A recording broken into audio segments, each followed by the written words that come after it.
One of the concerns that women have when faced with breast surgery is how they will look after surgery. And unfortunately, many women refuse to broach this subject with their doctor for fear they'll sound superficial, because after all, we're supposed to be concerned with saving our life. So many women shove their anxiety aside and just hope for the best, when in fact it'd be far less stressful if they'd open up and put all their concerns on the table with their healthcare team. Here is what Dr. Craig Henderson, a leading medical oncologist who spent over 30 years working with the problems associated with breast cancer, had to say when I asked him this. Since there are many women reluctant to ask about the cosmetic outcomes of various breast surgeries, are you able to sense that fear and then open the door for that conversation to happen? Here's what he said.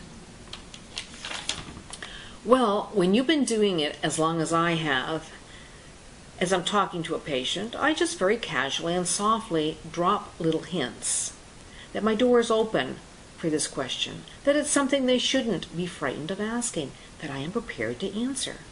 I think that a large percentage of women are frightened of talking about how they're going to look and how they're going to feel, because they're sitting there thinking, here I am dealing with my life, and I want to ask about how I'm going to look. So I think one of the things that I have to do as a physician is open the door to that, and in fact reaffirm that these questions are the same that every other woman has had, and that they are normal and healthy. I try to convey a sense that she can ask me and can talk about whatever she needs to.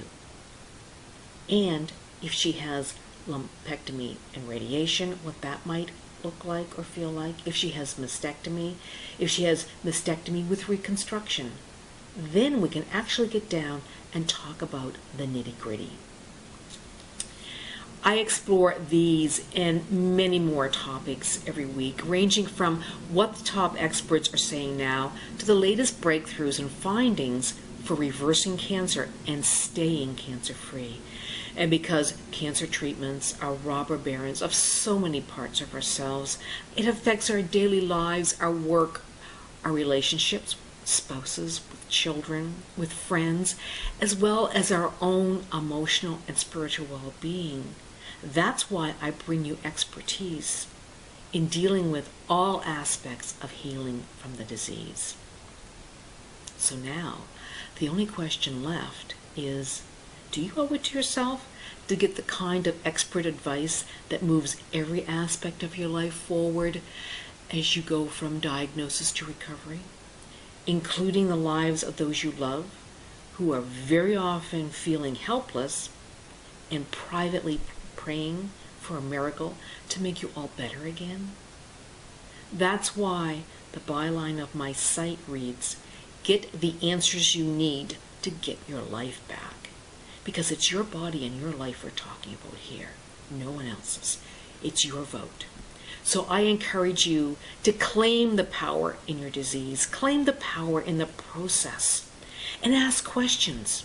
And let me uncover the best, most accurate, and complete information available on treatment, recovery, and staying cancer-free, so that you can make the best choices you can for yourself. And in case you need a little bit more background on me so you can feel comfortable with the information and news I'll bring your way, just hit that About tab on the site.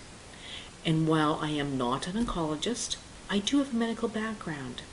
I dealt with laboratory method development in electron microscopy, bacteriology, and immunology. That's a mouthful. I can't even say it. And you see, that well equips me to ask the tough questions and discern what is valid research, as well as what makes sense, given how cancer cells replicate and the cellular environments they require to really grab hold of our bodies and thrive. And because I have no vested interest, I have no clinics, no specialized treatments to profit from, by convincing you that certain procedures or regimens are better than others, I offer you a broad range of all the best and up-to-date methodologies out there, making me your extra set of eyes and ears, your objective independent reporter, if you will.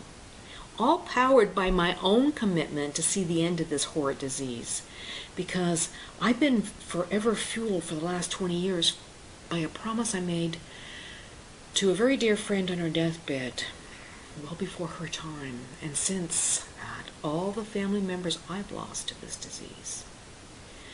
So, that said, the one thing I'd like you to do right now is sign up for my weekly news alerts so you can stay on top of the latest developments, plus you'll receive great tips from others who have conquered cancer. And if you're so inclined, I'd also like to meet you socially so I can connect with you. Just click the social media icons you see along the side of this site.